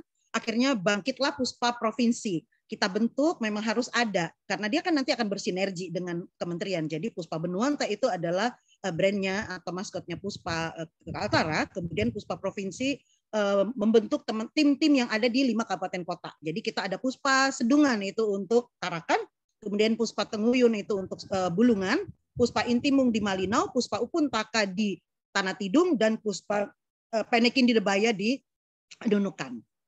Dan kita bersinergi, selalu bersinergi. Yang sudah kita datangi sebagai pusat percontohan baik dari sisi ekonomi, karena di dalam Puspa ini Bapak Ibu perlu saya jelaskan tidak hanya pengusaha di situ, ada akademisi, ada tim profesi termasuk saya akademisi ada dari kampus-kampus ya, kemudian ada media yang akan mengekspos nanti kerjanya Puspa itu seperti ini, kemudian ada dari UMKM, banyak kita membina juga UMKM yang ada di Mangkupadi. Itu sudah sangat naik daun ya, Bu Eka itu. Kemudian ada juga beberapa dari praktisi. Dan forum anak pun kita gandeng gitu, karena anak-anak itu biasanya mau curhatnya dengan peer group-nya atau sesamanya gitu. Jadi kita akan mendapatkan banyak sekali informasi bagaimana kita bisa menguatkan kita sendiri, kaum perempuan dari berbagai lapisan. Jadi ada di Jogja, Surabaya, Semarang, Medan, Tangerang. Yang saya tertarik di Surabaya adalah Kampung Doli. Itu sekarang menjadi kampung pengusaha. Meskipun usahanya masih berangkat baru ini ya, tapi sudah menjadi kampung bersih. Tidak ada lagi kompleks lokalisasi di sana. Nah, ini beberapa yang kami lakukan di Tarakan. Saya mau ambil sedikit saja, sebenarnya banyak. Nanti ada saya putarkan video, slide agak cepat. Kasus keluarga primitif di Sebatik. Banyak yang tidak tahu, ini kasusnya sudah 7 tahun. Kemudian ditelepon, kita dihubungin, bisa Bun turun ke ini, oke dari Nunukan kita ke Sebatik. Bayangkan dalam kondisi 7 tahun, ibu ini dipaksa oleh suaminya, dibentuk oleh suaminya menjadi ODGJ, orang dengan gangguan jiwa. Kebayang Bapak Ibu, kita adalah makhluk sosial. Kemudian kita dibawa masuk di tempat yang tetangga pun tidak ada, jangankan tetangga. Makhluk-makhluk lain pun rasanya enggan untuk bertahan di situ. Ini kebun sawit ya Bapak Ibu di Sebatik. Jadi kita nyebrang sebentar aja. Nah di kebun sawit itu ada ternyata satu keluarga yang tinggal di gubuk. Ya, yang ini seperti dilihat di sini, dia tinggal di gubuk. Usia pernikahan bapak dan ibunya ini adalah 30-an tahun perbedaan usia mereka. Jadi si bapak ini membawa kabur ya, lari ibunya ke dari negara tetangga dibawa ke Nunukan, dan tidak terdeteksi bahwa mereka ini adalah penduduk tanpa identitas gitu. Sampai akhirnya tahun kemarin saya bekerja sama dengan beberapa OPD, kebetulan Kepala Dinas Pemberdayaan Perempuan Perlindungan Anak Ibu Farida dari Nunukan itu benar-benar sangat mendukung saya, dan kita langsung terjun untuk melakukan tim untuk melakukan pendekatan kepada keluarga ini. Dan ibu itu ternyata setelah dikeluarkan dan kita bawa ke RPTC, Rumah Perlindungan dan Trauma Center, ternyata sampai di sana dia tidak gila. Ibu-ibu merinding nggak nih ya? Dia tuh tidak gila. Dia hanya membuat bagaimana supaya dirinya itu tidak, maaf ya, supaya dia tidak terus mendapatkan perlakuan pelecehan, bukan pelecehan ya, kekerasan seksual. Bapak Ibu harus diperhatikan juga bahwa kekerasan seksual itu meskipun suami istri sudah menikah pun tetap ketika istri tidak mau, kalau suami memaksa ya dianggap dengan kekerasan seksual. Artinya kan tidak sama-sama dalam kondisi yang nyaman gitu. Nah, ibu ini tiap hari, tiap saat begitu curhat dengan kami itu hanya itu saja gitu. Makanya anaknya 4 dan itu saja yang dilakukan oleh bapaknya. Menjadi pemuas nafsu. Anak-anaknya maaf, ketika masuk kita bawa ke Panti Ruhama untuk dititipkan sementara di sana sebelum dipulangkan ke Makassar, ternyata anak-anaknya itu tidak mengenal tentang peradaban. Makanya saya sebut dengan primitif karena dia tidak mengenal peradaban. Makan itu langsung dari tangan. Kemudian dia merasa bahwa saya biasa tidur di alam terbuka. Kita temukan tuh kepala panti dan teman-teman tim di sana menemukannya dia tidurnya di WC. Karena tempatnya adem, dingin. Dia tidak tahu bahwa WC itu adalah tempat pembuangan. Karena di rumah ini untuk melakukan makan bersama, BAK, BAB semua di sini. Bahkan masak pun di sini. Jadi kami membayangkan bagaimana kalau ternyata ibu yang melakukan merasa bahwa dia membuat dirinya ODGJ itu terus tiba-tiba lalai dalam masak gitu. Terus meledak dan hancurkan rumah itu, terus apa yang terjadi? Pasti kan membahayakan satu keluarga. Oke, berikutnya kasus keluarga terlantar di Aki Balak. Ibu ini namanya nyusuh ya, orang Jawa bilang itu nyusuh. Ini semua sampah semua. Di dalam rumahnya itu sampah semua, sampah. Dan hampir tidak ada tempat untuk bernafas kalau saya bilang. Dan memang sangat, ya maaf ya, luar biasa memang aromanya. Jadi kita perlu tolong waktu itu. Kemudian ini kasus anak SMP, mungkin Bapak Ibu masih ingat sekitar 3 tahunan, 2-3 tahun yang lalu, 2019 ya kalau nggak salah. Itu 2020, karena sudah pandemi, kemudian ada belajar daring. Hanya karena tidak adanya, saya bilang saya tidak bisa mengatakan kesalahan dalam pola asuh saja, tetapi semua subsistem yang ada di sini, ada tekanan-tekanan dari pihak sekolah yang mengatakan bahwa dia tidak akan diluluskan kalau dia tidak mengerjakan tugas, bla bla bla. Dan setelah saya selidiki, kita masuk dalam kehidupan keluarga ini ibunya kebetulan, dan ternyata anak itu low average, di bawah rata-rata gitu. Jadi memang kemampuannya tidak seperti anak normal, sehingga anak normal saja, banyak yang saya tanyakan ketika mereka mengalami pembelajaran online, banyak yang tidak paham. Guru aja banyak yang stres kok, jujur aja. Guru sudah beberapa yang saya tanyakan, bagaimana Bu? Aduh, luar biasa Bun. Bagaimana kami mau menjelaskan kepada anak-anak bagaimana anak mau jelas, sedangkan kami pun tidak jelas. Jadi banyak hal. Nah, berangkat dari itulah akhirnya Puspa juga harus merasa berkewajiban untuk turun memberikan pendampingan. Paling tidak kalau kami tidak bisa membantu secara finansial, tetapi mereka membutuhkan teman untuk curhat atau diajak berbicara. Izin Bu Fani, mungkin bisa dipersingkat. Ya, Pak Jin dua ini. Halo? Ya. Semoga bisa. Ya. Bisa dipersingkat Bu Fani, banyak pertanyaan juga nih terkait Bu Fani. Coba mungkin putar bisa video. Dilanjutkan di pertanyaan-pertanyaan. Ya, ini sudah Oke. Ini sudah video, kelihatan Bapak Ibu? Ya.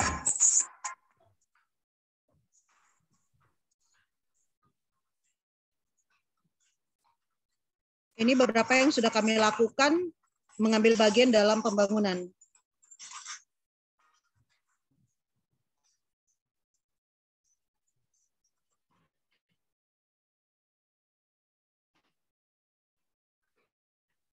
Oke, sepertinya ada gangguan ya Pak. Ya itu salah satunya. Saya lanjut aja untuk yang berikutnya, kita mengadakan ini yang terbaru dari Puspa. Kita ambil bagian juga dalam Ramadan di Tanjung Seller ya.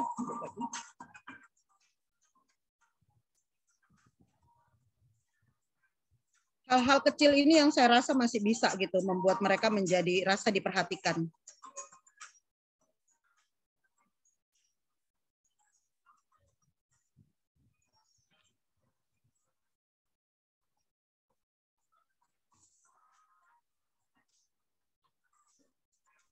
Oke, cukup aja. Dan terakhir dari saya, berterima kasih sekali bahwa seperti yang Pak Sumarsono sudah sampaikan kemarin persis di 21 April kemarin ada 5 wanita-wanita yang dianggap berprestasi dan berjasa, dan salah satunya saya di sosial budaya menerima penghargaan dari Bu Iriana Jokowi. Saya rasa ini menjadi salah satu bukti bahwa perempuan dan Puspa Kaltara itu telah diakui dan bisa turut ambil bagian dalam pembangunan. Demikian dari saya, terima kasih, kurang lebihnya saya mohon maaf. Saya kembalikan ke Pak Sumarsono. Oke, terima kasih Bu Fani, luar biasa paparannya. Ini membuka mata kita bahwa di balik perjuangan Hari Kartini kekinian yang tadi sampai banyak tokoh-tokoh Kalimantan Utara yang luar biasa, terutama kaum perempuannya. Tetapi kalau melihat paparan Bu Fani tadi, ternyata masih banyak juga kasus-kasus kekerasan terhadap perempuan, kepada anak terutama juga, yang perlu mendapat perhatian, terutama dari kita kaum perempuan.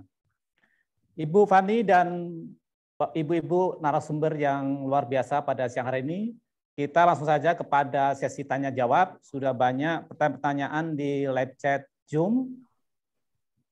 Namun sebelum ke Ibu Fani, banyak ke Ibu Fani, saya ingin tanya tadi Bu Sri Pratiningsih. Ya. Halo Bu Sri, masih bergabung dengan kita? Jangan keluar, Bu.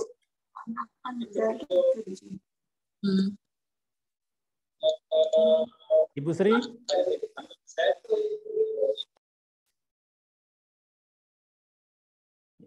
Ya, sambil menunggu Bu Sri, saya ingin mengajukan pertanyaan, membacakan pertanyaan buat Ibu Fani yang luar biasa. Yang pertama dari Ibu Novianti, Tanah Tidung, anggota Muslimah Kaltara Peduli Bangsa. Ini pertanyaan panjang banget, tapi intinya Bu, dari yang Ibu Fani paparkan tadi, ternyata banyak beberapa kasus kekerasan perempuan, kemudian juga banyak kasus pemerkosaan, dan hal-hal yang menurut hemat saya tentu ini menjadi perhatian kita semua. Nah, pertanyaannya Bu, lalu bagaimanakah kesetaraan yang dimaksud bisa mencegah kekerasan perempuan? Apakah dengan wanita harus bekerja mandiri, kekerasan seksual bisa diselesaikan? Pertanyaan satu buat Bu Fani. Kemudian pertanyaan juga ini dari Bu Vivi Bulungan. Izin bertanya kepada Bunda Fani, bagaimana untuk bergabung dengan Puspa? Apakah sudah ada anggota Puspa dengan basic tenaga kesehatan? Kepada Ibu Fani lagi, ini biar sekalian Bu Fani nanti ya. Ibu Fani sering ada kekhawatiran tersendiri melihat perkembangan kekerasan pada anak dan perempuan di media, paling banyak adalah kekerasan seksual, bahkan sampai pembunuhan.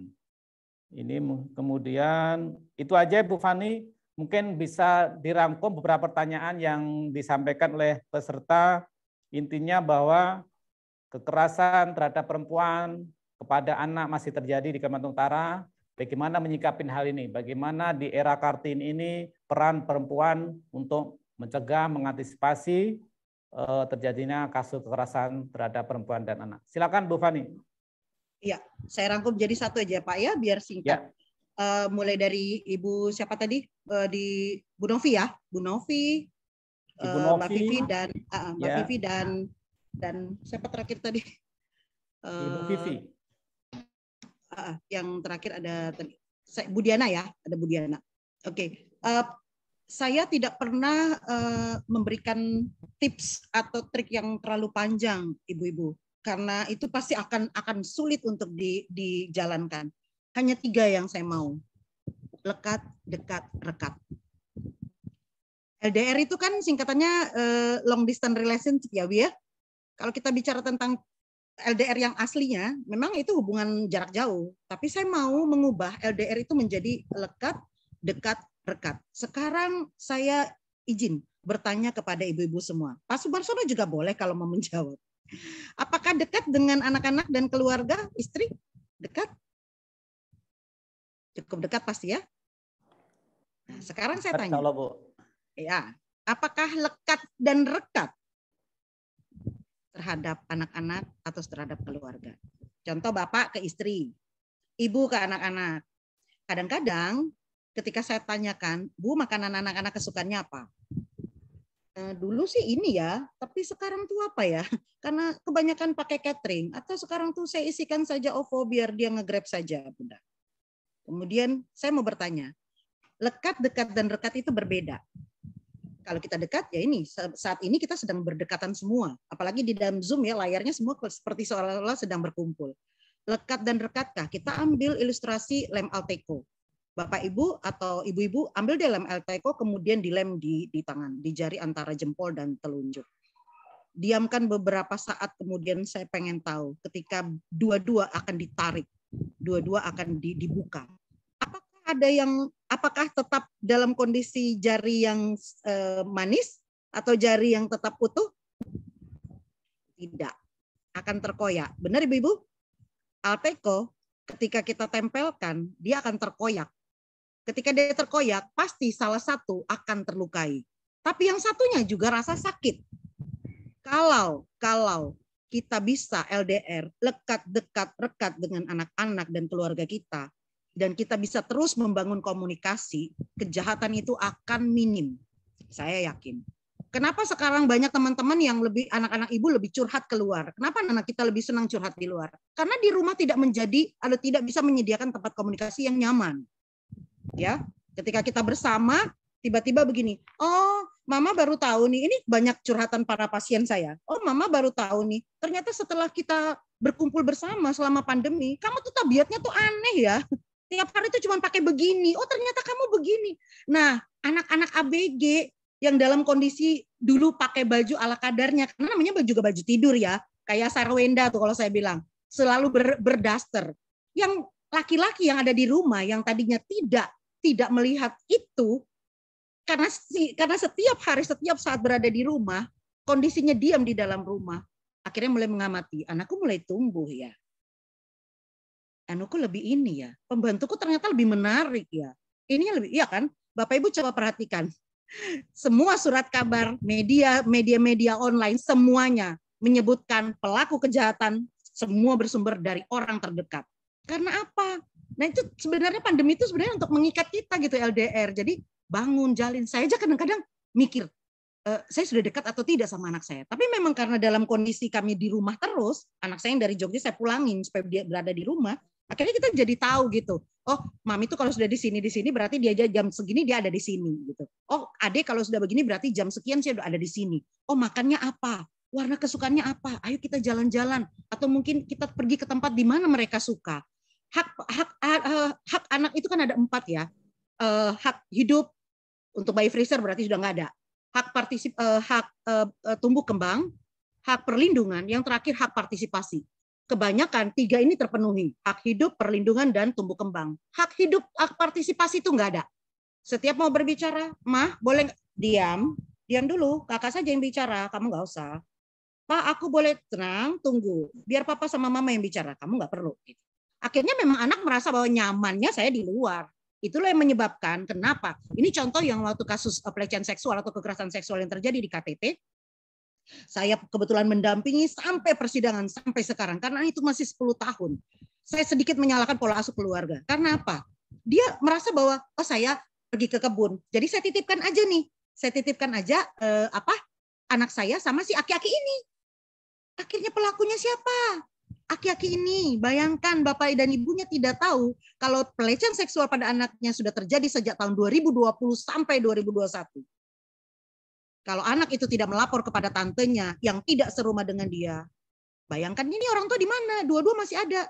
Nah itu. Jadi kalau saya bilang ibu, kalau ibu ngerasa dekat pasti dekat, yakin saya. Tapi lekat dan rekatkah? Kalau dia merasa bahwa oh di kebun tidak ada sinyal, ya sudahlah nggak usah berkebun dulu, gantian kek, ya kan? Ibu intinya gini, ibu berdaya, anak terlindungi. Kita jangan berharap bahwa bapak berdaya, anak terlindungi. Jangan. Bapak berdaya itu bapak memang betul-betul sudah harus di luar. Bapak-bapak tidak boleh, tidak. Dia yang punya tugas utama untuk menjadi imam, pemimpin dan mencari kan gitu. Jadi kondisinya adalah membangun kelekatan, kedekatan dan kerekatan. Karena saya yakin ketika semua itu sudah bisa dijalin dengan baik, otomatis mereka tuh nyatu dengan kita. Saya tersakiti, mama saya rasa, ibu saya rasa, saya pergi keluar, ibu saya cemas. Kadang-kadang ada beberapa yang datang ke sini, waktu beberapa pasien yang dibawa ke sini, salah satunya YouTuber Kaltara, umurnya masih 13 tahun, berarti di bawah perlindungan anak, dia datang begitu sampai di ruangan saya pingsan. Saya bilang, ada apa nak? Begitu dia bangun, ada apa nak? Akhirnya dia bilang, ya udah mama pulang. Karena mama tahu kamu nggak bisa bicara sama mama. Lah terus ngapain mamanya ngantar ke sini ke praktek saya terus tiba-tiba mamanya tinggalin pulang dan saya lebih percaya sama bunda. Akhirnya berbicara dengan. Nah itu menjadi salah satu contoh. Jadi lekat dekat-dekat, saya nggak perlu kasih tips yang banyak-banyak. Pokoknya jalin terus komunikasi, dekat saja dengan anak, bangun lekat dan rekat. Kamu sakit, mama juga sakit. Kamu pergi, mama yang cemas. Jangan kamu pergi, nggak usah pulang sekalian nak. Itu berarti tidak ada ininya ya, pola asuhnya udah sama. Dan untuk Mbak Vivi, kalau nggak salah saya ingat loh, Mbak Vivi dari bidan ya. Saya belum ada nih, saya belum ada. Kepengurusan berikutnya saya gandeng ya. Saya butuh nih orang-orang. Saya butuh orang yang gila. Benar, saya butuh orang yang gila. Gila kerja, gila. Ketawa Bu Nur Hayati Andres nih, karena sama nih kayaknya Bu ya. Kita butuh orang yang gila gitu. Jadi gila berkreasi, gila berpikir, gila yang untuk ini semuanya mau diapain sih gitu loh. Kita nggak bisa topang dagu dan duduk. Oh iya di sana ada ini yang ditarakan aja. Dan sementara saya dianugerahi di Tanjung 2 kasus saya dapat kan, anak-anak yang matanya digosok sama orang tuanya dengan ini Lombok dengan apa ya gitu. Terus hanya gara-gara terus sama yang baru masuk. Di bawah umur juga itu sudah didampingi dengan Kapolres juga. Jadi ada jangan merasa bahwa mereka anak orang lain, bukan anak kita. Anak mereka adalah anak kita juga. Kalau kita ngerasa bahwa perempuan berdaya, anak-anak terlindungi dan kita butuh kesetaraan gender, ada PUG, program kementerian itu PUG PUH, pengarus utamaan gender dan pengarus utamaan hak anak. Ya udah ayo, anak mereka anak kita juga, anak kita ya juga anak milik bersama. Saya pikir mungkin itu ya Pak.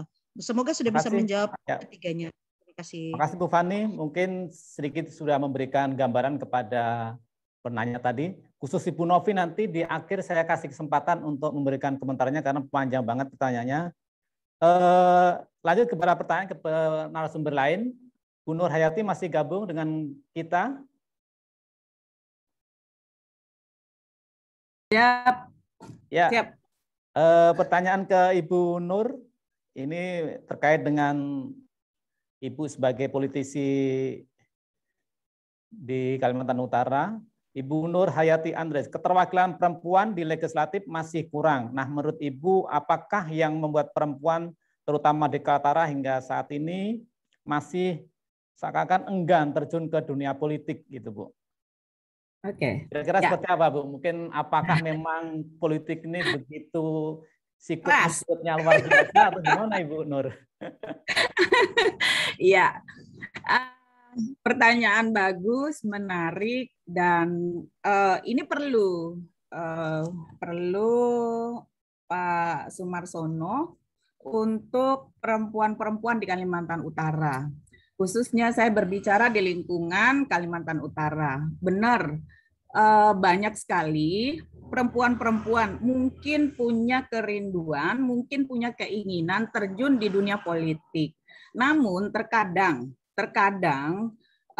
perempuan-perempuan ini merasa bahwa mampukah aku melawan laki-laki dalam persaingan? Itu yang pertama.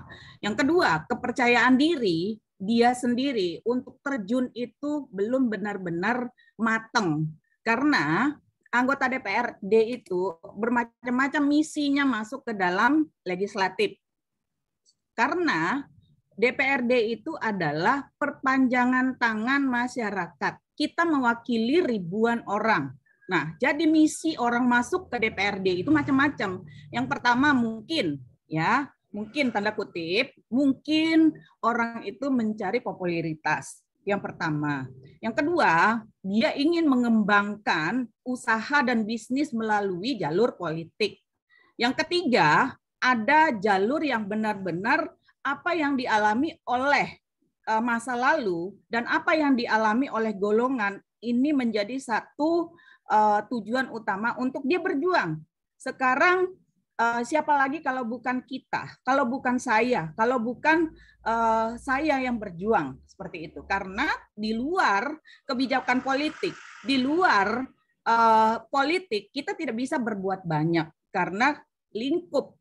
Walaupun saya banyak uang, tetapi saya tidak bisa membantu orang secara luas seandainya ya.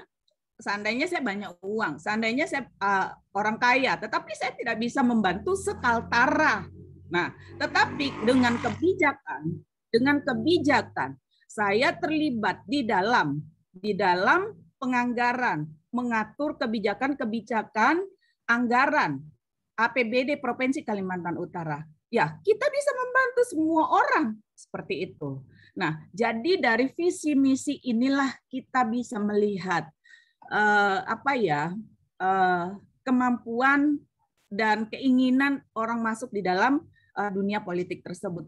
Saya melihat pertanyaan bahwa di Kalimantan Utara khususnya sangat sedikit sekali perempuan yang terjun di dunia politik. Ya, di awal saya sudah bilang, karena lingkungan keluarga juga mendukung. Pertama, kalau sebagai seorang ibu ya, tentu dia harus mendapatkan izin dari suami. Karena apa? Terjun di dunia politik itu pasti akan banyak bekerja di luar rumah. Akan banyak bertemu orang. Akan banyak bertemu laki-laki. Mohon maaf Bu Pani. Akan banyak bertemu. Karena ini adalah lingkungan. Ini adalah entertain. Ini adalah cara kita untuk meyakinkan orang itu supaya orang itu percaya kepada saya seperti itu. Nah, jadi pertemuan-pertemuan itu banyak sekali bertemu 80% banyak sekali bertemu dengan laki-laki. Nah, sebagai perempuan. Nah, jadi ibu-ibu itu terkadang banyak tidak mendapatkan izin dari keluarga. Nah, kemudian kepercayaan diri untuk maju, untuk bersaing dengan laki-laki, nah itu terkadang juga menjadi satu hal yang membuat dia, aku nggak mau ada si Anu situ, kuat dia di situ, seperti itu. Nah, bagi teman-temanku semuanya,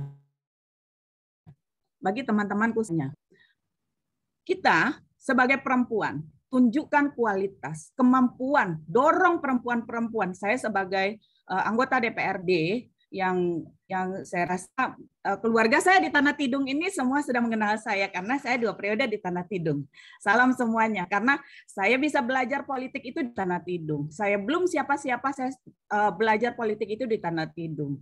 Saya bersyukur kepada Kabupaten Tanah Tidung bisa membawa saya dewasa dalam dunia politik.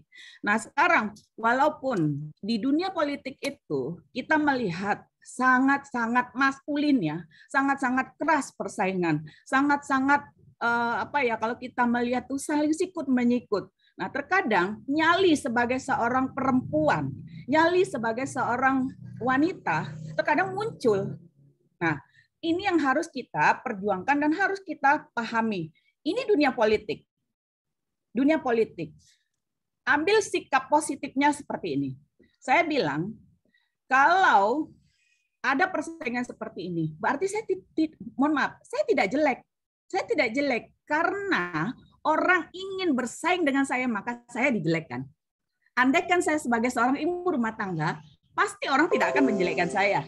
Tetapi karena ada orang yang ingin menyaingi saya ke atas, karena ini dunia politik. Karena hanya satu kursi yang direbut oleh banyak orang. Nah, disinilah kita harus percaya diri, mampu untuk mengubah ancaman, mampu untuk mengubah rasa takut sakit itu happy saja. Emang gua pikirin nyanyi saja Bu Fani ya. Sehingga pekerjaan, beban itu menjadi happy dan apapun yang terjadi itu adalah satu tantangan menuju sukses. Dan contoh satu saja. Oke. Contoh, saya mohon maaf, saya sempat dipercaya sebagai ketua DPRD. Nah, sekarang saya bukan lagi ketua DPRD.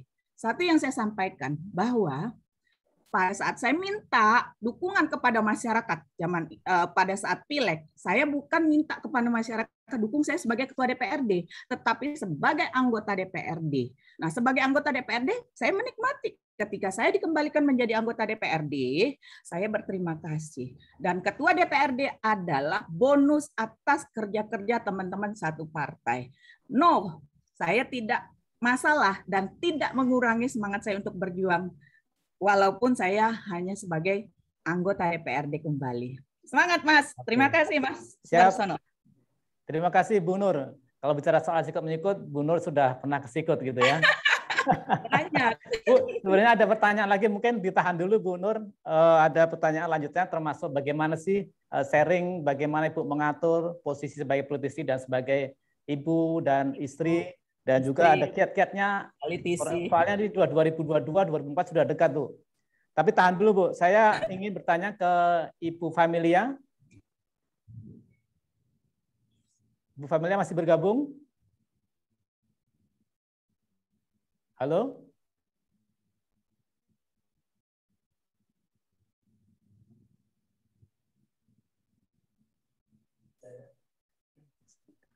Kalau tidak ada, saya coba ke Ibu Dokter Ari Yunista. Halo Ibu.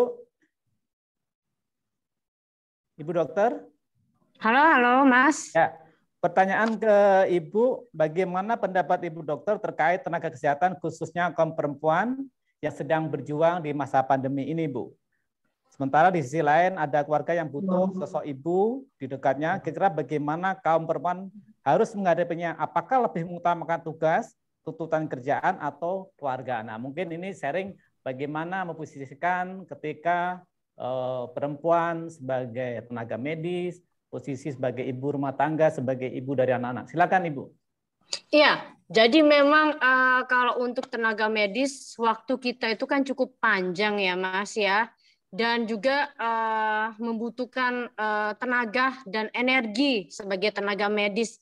Dan memang kita harus melayani pasien itu dengan apa ya, dengan hati ya, intinya seperti itu. Memang menjadi apa ya, maksudnya membagi waktu sebagai ibu rumah tangga dan sebagai tenaga medis ini, sebagai dokter, sebagai perawat, sebagai bidan itu memang cukup luar biasa ya, membagi waktunya cukup sulit. Tapi sekali lagi selain kita tentunya sebagai tenaga medis otomatis tanggung jawab kita masuk sebagai orang medis otomatis sudah menjadi kewajiban kita untuk melayani pasien. Jadi tinggal bagaimana support dari keluarga, bagaimana kita menyampaikan kepada keluarga kita untuk melayani pasien sih. Intinya seperti itu sih. Memang tenaga medis ini waktunya cukup panjang, kemudian dengan berbagai macam persoalan di rumah sakit, atau mungkin di puskesmas, atau di daerah-daerah yang terpencil. Memang harus mendapat perhatian. Intinya seperti itu sih.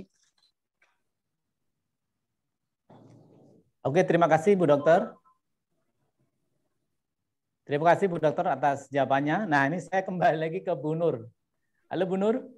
Ya. Ya, ini ada pertanyaan lagi Bu, terkait bagaimana tadi kiat-kiat membagi waktunya tadi. Kalau Ibu tadi cerita bahwa sebagai politisi ini harus izin suami dulu nih, karena harus mau nggak mau banyak waktu kita terjun di masyarakat, banyak bergaul dengan pria dan sebagainya. Nah, gimana itu Bu? Termasuk juga Bu, ini mungkin tips kiat ketika nanti kaum perempuan pengen maju sebagai anggota legislatif mungkin, karena 2024 sudah dekat lagi. Silakan Bu Nur. Iya. Ya, kawan-kawanku semuanya, sebenarnya berat ya, berat. Artinya begini, saya harus berperan sebagai seorang ibu, sebagai seorang istri, dan sebagai seorang politisi yang dimiliki oleh orang banyak. Nah, jadi ini yang harus kita bagi. Halo, bisa dengar? Halo? Halo? Bisa dengar ya? Bu Fani bisa dengar? Nggak bisa? Bisa Bu. Oke, baik. Silakan. Ya, jadi kalau kita tidak bisa, mohon maaf, saya bukan merasa hebat dan sukses ya, tetapi bagaimana saya selama ini, saya 20 tahun bekerja banyak di luar rumah. Menjadi anggota DPRD Kabupaten Tanah Tidung, anak suami ada di Kota Tarakan. Nah, sekarang pindah ke DPRD provinsi yang kantornya juga bukan di rumah. Jadi anak-anak di Kota Tarakan, suami di Kota Tarakan, dan kantor saya di Kabupaten Bulungan. Nah, ini yang membuat keluarga, anak, dan suami terkadang mohon maaf, merasa bahwa mereka juga rindu akan kehadiran saya pada saat-saat momen-momen tertentu. Yang pertama, momen kalau saya bisa pulang secepat mungkin secepat mungkin ataupun ada kegiatan yang harus yang tidak seharus wajib saya ikuti, saya tinggalkan dan berkumpul dengan keluarga. Nah, yang kedua, saya juga harus mengingat hari-hari dan momen-momen hari spesial keluarga. Kemudian komunikasi pagi, kemudian komunikasi malam terhadap suami dan anak. Sekarang kita dibantu oleh media, yaitu video call. Saya ada di mana, keluarga bagaimana, keadaan rumah bagaimana. Nah, ini juga menjadi satu komunikasi yang baik, sehingga kepercayaan suami terhadap kita yang bekerja di luar bisa suami menjadi tenang. Nah, dalam tanda kutip. Kemudian, saya berperan sebagai ibu rumah tangga. Mohon izin Bu Fani, mungkin saya ibu yang, mohon maaf, tidak mengawal anak saya mulai dari TK sampai SMA. Karena saya sangat menyesal juga sebagai ibu tidak mengikuti perkembangan anak. Tetapi saya bersyukur dan puji Tuhan, anak tumbuh berkembang di lingkungan, maksud saya tidak macam-macam lah. Artinya masih standar-standar saja. Ya, Tuhan juga mungkin tahu kegiatan saya sibuk di luar, tapi Tuhan menjaga anak-anak saya. Kawan-kawanku semuanya, kalau kita tidak menjaga ini, mungkin keluarga saya, mungkin, mohon maaf ya, mungkin sudah bercerai ya. Karena kalau suami tidak bisa memahami istri, pekerjaan istrinya, yang tidak bisa paham tentang pekerjaan istrinya, selalu bertemu orang, nah pasti akan cemburu. Kemudian berkelahi, pisah seperti itu. Anak-anak bagaimana? Nah, jadi saya yang kerja di luar, saya yang banyak bersalah ini, saya merendahkan hati saya. Dan saya selalu telepon, dan ketika ada pertengkaran sedikit, saya selalu minta maaf. Saya selalu minta maaf. Dan saya tidak pernah meminta suami saya untuk memaafkan, walaupun dia salah, tetapi aku yang di luar, seperti itu. Karena untuk mengimbangi bahwa kalau dihitung-hitung, saya di rumah itu dalam 1 bulan mungkin hanya 1 minggu kumulatifnya, karena saya banyak di luar. Nah, jadi waktu-waktu yang bermanfaat, waktu-waktu yang berkualitas inilah kita gunakan untuk berkomunikasi, saling mengisi, ketika ada kurang komunikasi, kurang baik, kecurigaan itu terhadap saya di luar apa segala macam, komunikasi seperti itu. Nah, ini yang membuat saya mudah-mudahan kepercayaan itu masih tetap di suami, tentu nggak ada di Zoom. Tapi kalau ada di Zoom, mudah-mudahan saya terus bisa menjaga 3 peran saya sebagai ibu rumah tangga, sebagai istri, dan sebagai anggota DPRD yang dimiliki orang banyak, terus bisa bertahan seperti itu. Dan kemudian terus meningkatkan kualitas melalui, terima kasih Bu Fami, melalui membaca, melihat YouTube, melihat visual-visual yang membuat cara berbicara, cara apa segala macam, gampang untuk belajar. Mungkin itu Mas Marno, terima kasih. Siap. Makasih Bu Nur, semangat selalu. Bapak Ibu sekalian, masih ada pertanyaan. Mungkin Ibu Familia masih bergabung? Tuh, oke. Masih nah, angkat pula lah. Halo Bu Familia? Atau Ibu Sri Sulatiningsih?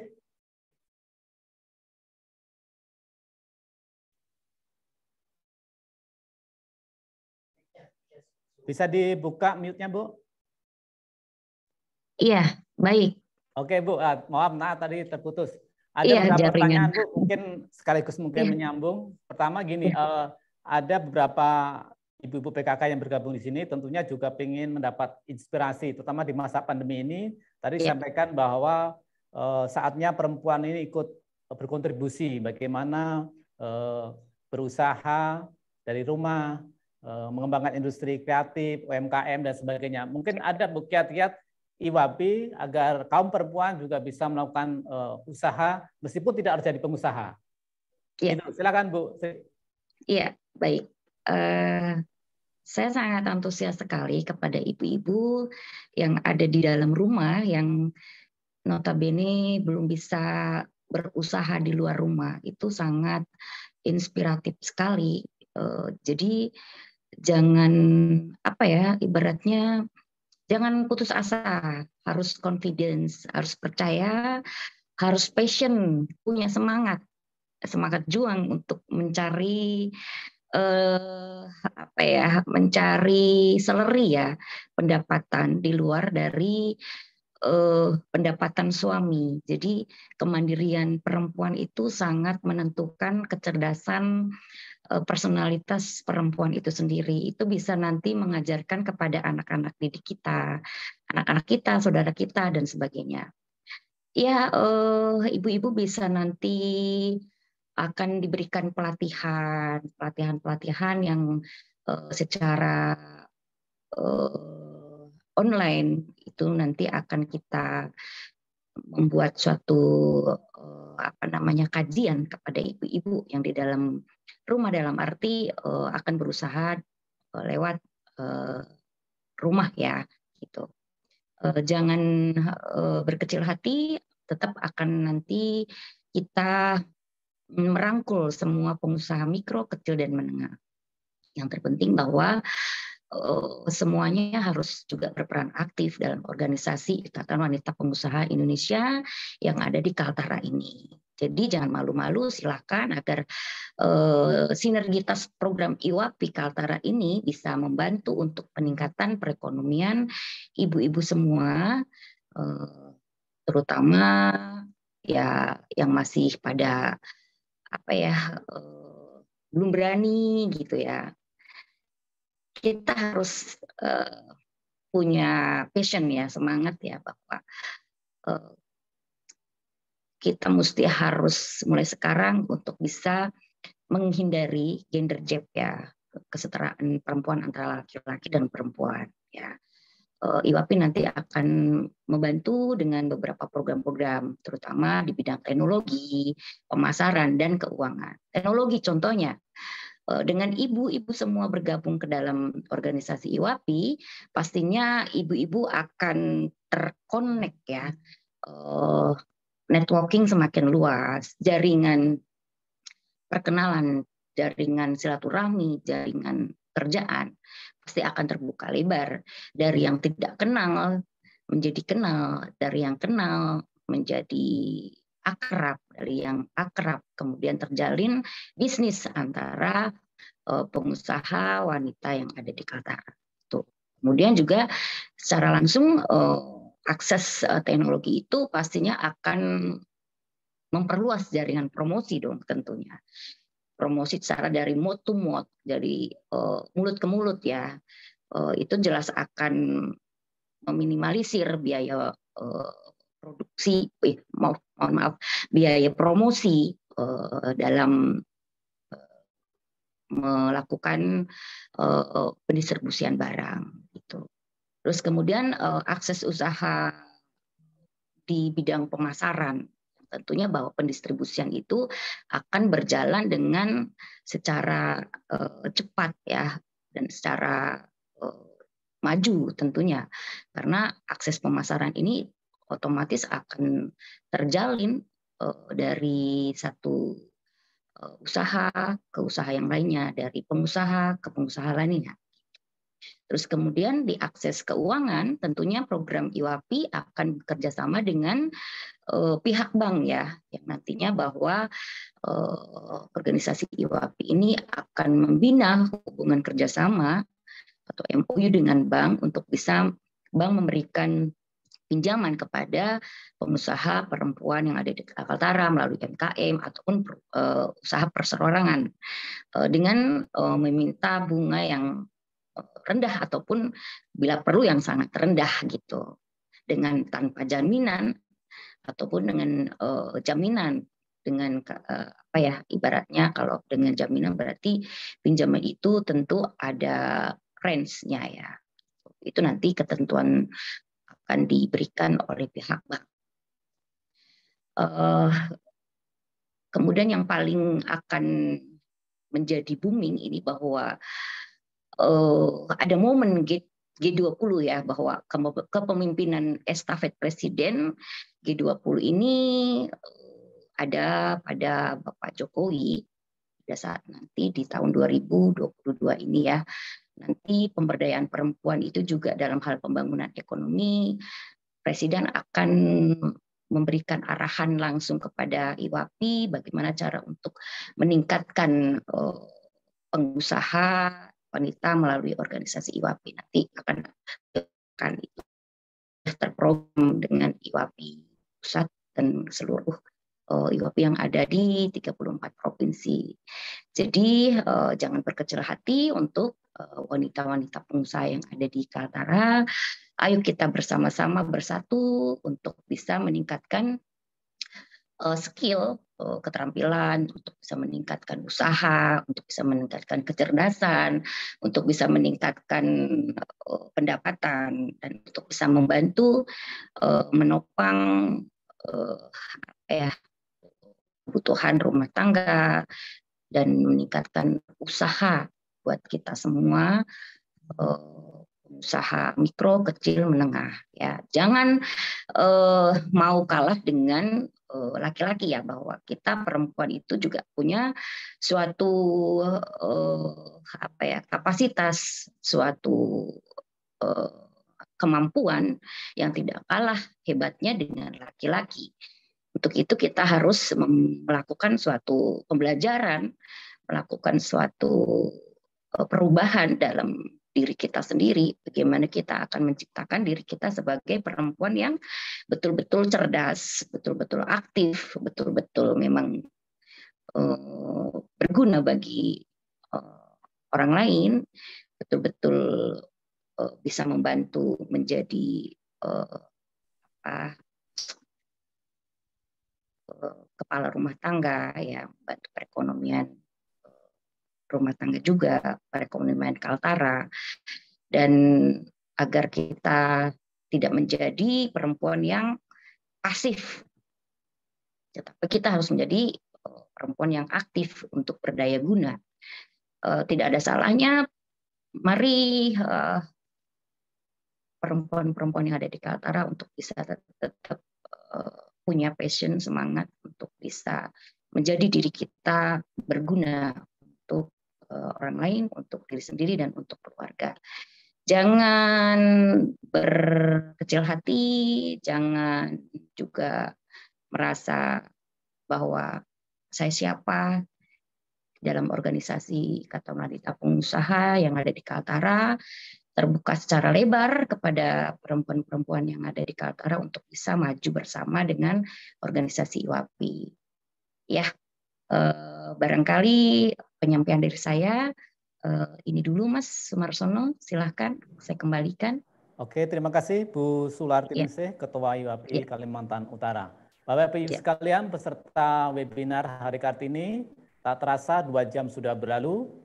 Tentunya saya tidak bisa menyimpulkan, tapi dengan mendengarkan paparan-paparan dari narasumber kita yang luar biasa tadi, melihat bahwa perjuangan RA Kartini telah melahirkan banyak perempuan-perempuan hebat di Kalimantan Utara, baik itu bidang politisi, ada Bu Nur Hayati Andris, ada Ibu Famila Ibrahim, Ketua Penggerak PKK Kabupaten Tanah Tidung, dan tadi Ibu Sulartiningsih adalah pengusaha perempuan wanita di Kalimantan Utara, dan juga Ibu Dr. Ari Yunista sebagai anggota Dewas RSUD Dr. Yusuf SK, dan tentunya Ibu Fani Sumajau, Ketua Puspa Benota, yang kemarin sudah mengharumkan nama Kalimantan mendapat penghargaan dari Ibu Presiden Republik Indonesia. Bapak Ibu sekalian, sebelum ditutup, mohon mungkin videonya dibuka semua, kita foto bareng dulu, biar sebagai kenang-kenangan kita di hari Kartini. Insya Allah nanti di 2023 kita akan bertemu lagi, tentu tidak webinar. Kalau pandemi sudah berlalu, kita bisa bertatap muka langsung dengan event yang sama. Mungkin sudah dibuka semua. Kita hitung.